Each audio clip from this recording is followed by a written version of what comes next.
Ikinuwento ng ilang pasahero ng lumubog na MV Tricia Kirsten 3 sa pagdinig ng kamera ang pahirapan umanong pagkuha ng life vest nang mangyari ang trahedya.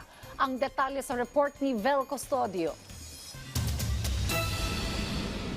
Nasa aircon accommodation po kami that time, and yung cabinet po ng life jackets nakalock.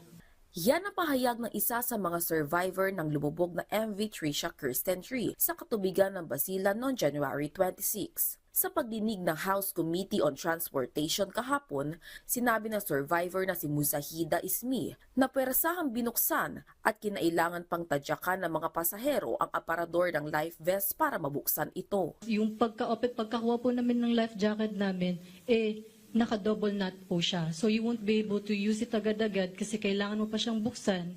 Nakaganon po siya very tightly. And pagka-open po namin ng life jacket, sira po. Aniya, wala ring whistle o pito ang mga life jacket. Sinabi ng Department of Transportation na may karampatang penalty ang pag-lock ng cabinet ng life vest. Depensa ng kinatawa ng Allison Shipping Lines. Normally po hindi naman namin nilalak po 'yan. In terms of the in terms of operational level po, yung mga crew, they have to see to it that this is accessible, and this has been already a practice to be accessible all the time. Who has managerial supervision over the crew? In all aspects, sir, the final say will be the Philippine Coast Guard.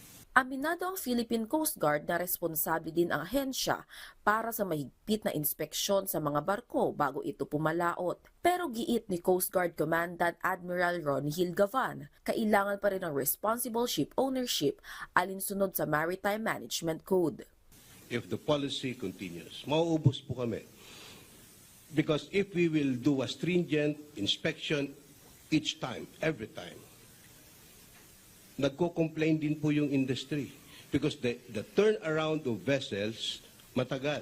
Hindi po namin kailangan siguro i-baby yung shipping industry. Napag-alaman din na hindi sapat ang bilang ng mga life vest kumpara sa nakasakay na pasahero. In fact, I want to commend yung Sea Marshal. Yung life vest niya, sa sobrang kulang ng life vest, binigay niya yung life vest niya sa isang pasahero. Same thing, yung isang kasama niya, binigay yung life vest na nakuha niya sa isang pasahero. Yun ang medyo na-disgrasya. 52 na ang naitalang nasawi sa paglubog ng barko sa Basilan.